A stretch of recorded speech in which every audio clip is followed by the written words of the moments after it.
Iba na ang panahon ngayon. Marvin Gizon, Julian on the track, diba?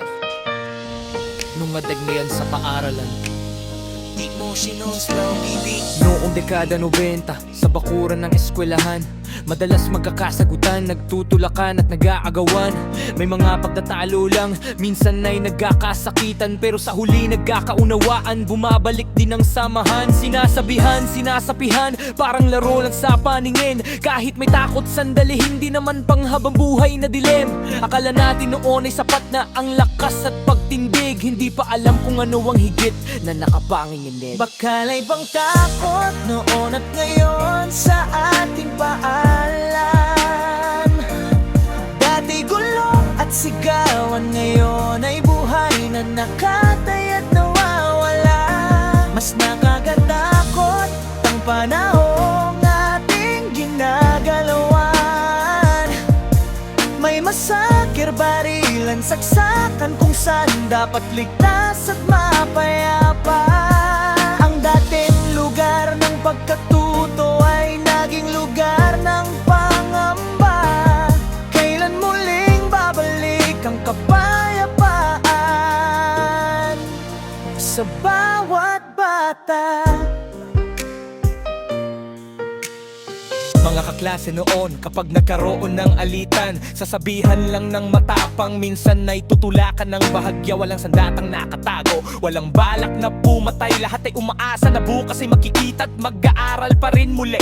Kahit minsan ay may pang-aape o masakit na salita, hindi naman humahatong sa dulo ng buhay at pagkawala.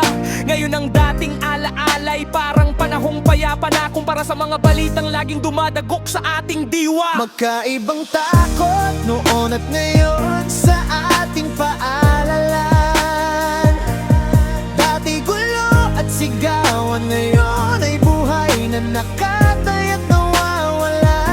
Mas nakakatakot ang panahong ating ginagalawan. May masakir, barilan, saksakan, kung saan dapat ligtas at mapayapa. Ang dating lugar ng pagkatuto ay naging lugar ng pangamba. Kailan muling babalik ang kapayapaan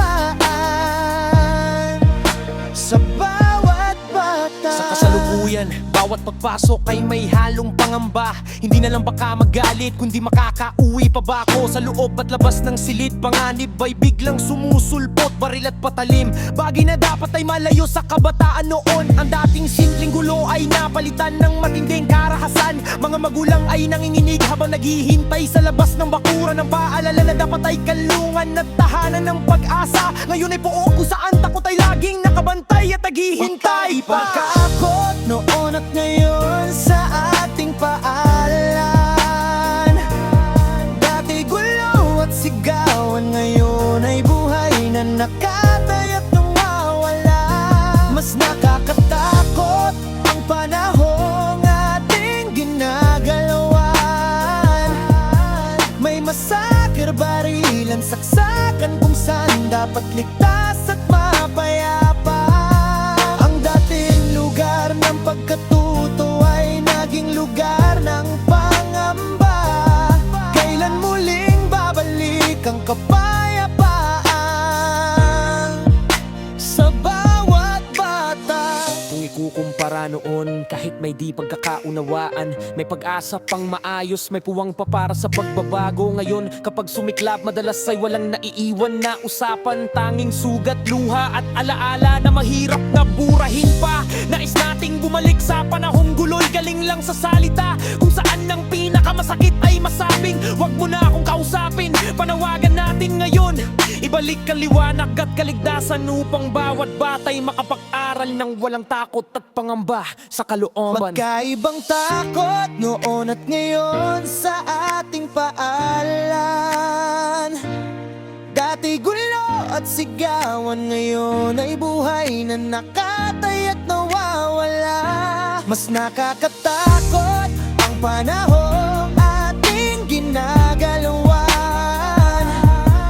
May masakir, barilan, saksakan, kung saan dapat ligtas at